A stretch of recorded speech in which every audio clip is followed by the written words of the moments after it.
Hello and welcome. I'm Lloyd, and this is the No Dressing Gown Diary. I am apologising to you, my Dressing Gown Diary fans. For the second week running, I'm not wearing a dressing gown, but you know in here, and more importantly, in here, that it is the Dressing Gown Diary. Anyway, we digress. Lots to cover off from an epic weekend of rugby last weekend. Kicked off with big things happening at Twickenham. What a start England produced. 15-0 up, New Zealand really on the rack, but they did find a way to score just before half-time. It was a crucial moment to score as Mackenzie found a gap that didn't exist. The rain poured. It was the big leveller for me in how that match went forward. That much suited the way England wanted to play, keeping it tight, nullified the opportunities that New Zealand had by slinging the ball around. It also came down to the missed kicks. This was a theme from the weekend. The two teams that lost the big games had penalties that were kickable and declined to take them. This is international rugby. At the top level, when you have the opportunity, you have to take them. Now, there's no guarantee that Farrell would have kicked the first one. It wasn't near the touchline. It's probably something like, I don't know, a 70% chance, maybe 65. But kicking for the corner over and over again proves it's something like a 20% chance or even less. England kicked for the corner. They had the pressure. Didn't score. Got a penalty, did it again, came away with nothing. They lost the game by 1 point. It's absolutely crucial. Moments to talk about the offside. Was he offside? Of course he was offside. Now, the New Zealand player had stepped forward, so yes, the offside line had moved, but he's perfectly entitled to do that. He is part of the ruck. He can put his body wherever he wants. Courtney Lawes can feel aggrieved with what's happened. And Sam Underhill, wow, what a run. Bowden Barrett, you're spinning around. You don't... spinning around.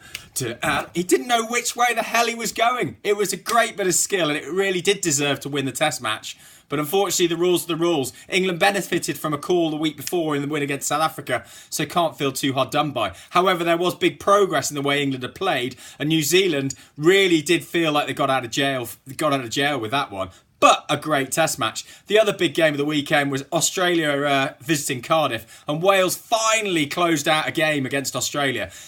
Eddie Jones has constantly talked about the way that he has the finishers, and I think Gatland adopted a little bit of that approach by having Liam Williams and Dan Biggar on the bench, and Wales pulled off players who were tired, brought on stronger players, and actually looked strong at the end. They've lost a number of games in the last plays against Australia, so it doesn't matter the fact it was only a 9-6 victory. It was a victory. It was the W, and that is what is important, as certainly Wales now look to build to go through the autumn unbeaten.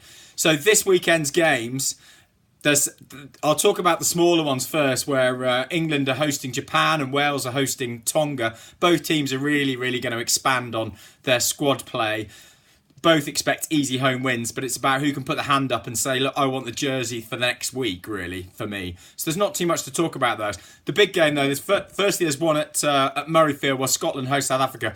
Scotland had a little bit of a fright against Fiji last weekend, but worked through the gears and had enough in the tank in the end to close the game out pretty easily.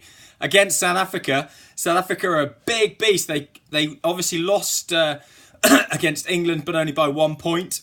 They beat France with a last-minute try last weekend, so they'll be looking to try and build momentum. However, I really fancy Scotland for this. On the handicap, you can get Scotland plus 3.5 points, and I would definitely encourage you to have a look at that. That's Freddie's flutter for the weekend. Scotland plus 3.5 points. Get on it. The big game of the weekend is no question. This is World Ranking Team 1 and 2. New Zealand visiting Ireland. Dublin will already be going nuts. It's only Thursday evening, but I'm sure there'll be enough Irishmen getting very, very excited about this. It's a highly anticipated game. I mean, the CIO has talked to me about this. This is rack-worthy. For those of you that don't want to know what that is, you need to get involved in TFL, the great organisation. But let's talk about the losses firstly that Ireland are incurring. Missing Conor Murray is enormous. He is the guy that keeps Ireland ticking. He is the guy with his box kicks. He's incredibly accurate. He allows the kick chase from the wings. How will Ireland cope without him? Clearly, there's always been pressure on Johnny Sexton in this game. And he is a fly half, potentially the best player in the world. He is instrumental. But if he doesn't get the quick supply from Conor Murray, who won't be there, what will happen?